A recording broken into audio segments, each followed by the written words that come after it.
Hey guys, Paul here from Meldrum Performance Coaching and the Complete Personal Trainer Podcast.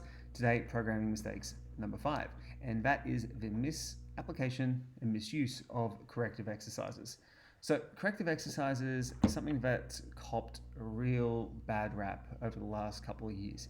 People are ripping into it saying, what are they actually correcting? They're not necessary, they're low load exercises. They just take away from more important training. If you can get the same adaptations from strength training, why wouldn't you do that? Blah, blah, blah. So what I wanted to do in this episode was talk about some of those misapplications, misideas, and then how we can actually properly apply it to a programming framework.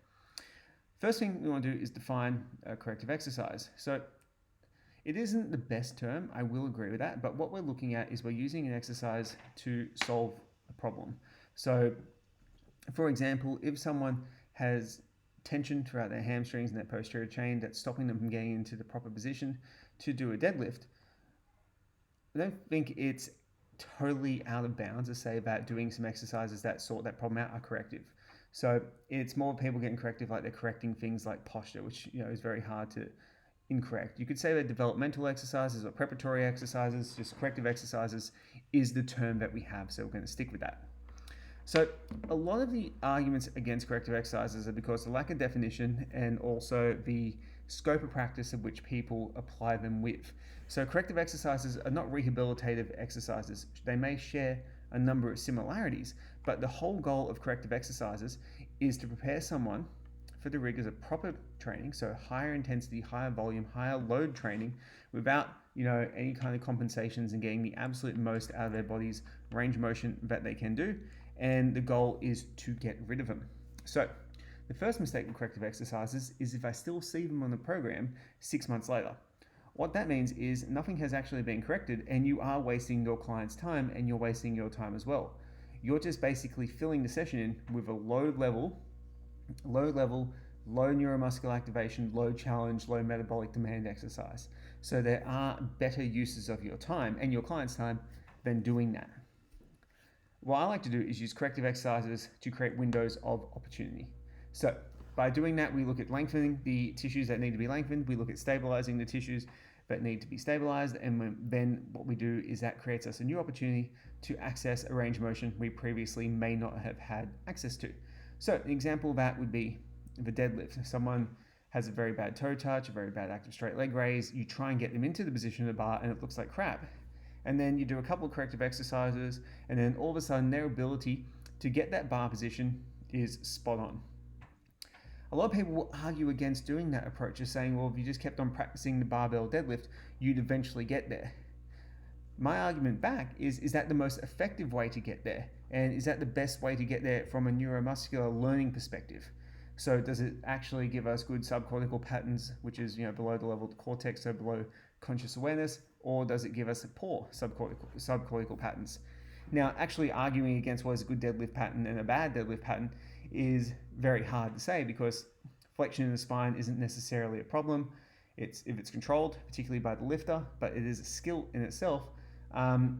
There's a number of things that we can argue for and against in terms of technique, but I'm sure we all know a really good looking deadlift when we see a really good looking deadlift. And that's something I think really has a little bit of value and is undersold.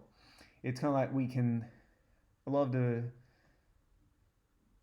outroar towards like proper form and all that kind of stuff in exercise training now. They say it doesn't really matter how the lift looks, yet they'll use examples of athletes doing sports where their form is exemplary in their technique and it's just stunning to watch. And then they don't apply that same logic to the strength training, which has never made sense to me, but we're starting to digress a little bit. So my argument for doing the exercises to lengthen, stabilize, and then strengthen is pretty simple. It takes away fear, first of all. So it stops the client from fearing to get into position because they're worried that their back's rounding. It gets rid of a trainer saying some kind of knee-jerk reaction like your back's rounded, blah, blah, blah. It allows the client to feel more comfortable in that range of motion, feel more confident, then they can lift more load and elicit a better adaptation. So what happens though, and why I like this approach, is that it gets the client started from the optimal range of motion that they can achieve sooner rather than later. And from a motor learning perspective, I think that's quite beneficial. In Olympic weightlifting, good coaches start people off with a broomstick to make sure that they can get into the ranges of motion. And until someone can achieve things with a broomstick or an empty bar, they're not allowed to load the bar. The movement needs to look good. And these athletes are strong, powerful, etc. Yet we don't apply the same principles to our general population, which kind of doesn't make any sense. So once we've created that window of opportunity, that person performs a much better looking movement. So what generally tends to happen when someone is training and they haven't learnt it, the lengthen, stabilize, strengthen type approach to it, so they haven't done corrective strategies first, is they will regress to the form that they learned at the beginning when they first started learning the movement. That's kind of like the strongest imprint on a subcortical level. So if someone's doing Romanian deadlift, for example, and they've had a really short range of motion, like just below the knee, and you've built that up over time by doing just below the knee, halfway through the knee, slightly below the knee, etc., over many, many workouts, what will happen when the bar gets heavy and fatigue starts to build, they'll start doing exercises in that shortened range of motion, which really kind of defeats the purpose, and then they get stronger in that shortened range of motion. Whereas the client who's been doing corrective strategies has basically gotten to the point where in 4 weeks they've mastered that full range of motion, they've developed a lot of strength, and your goal is then to piss off those corrective exercises, not have to do them anymore unless there's some kind of regression for some reason, which there shouldn't be, because the strength training will maintain it. So our goal of corrective exercises is to expedite the process to get the client to doing full range of motion, proper strength training.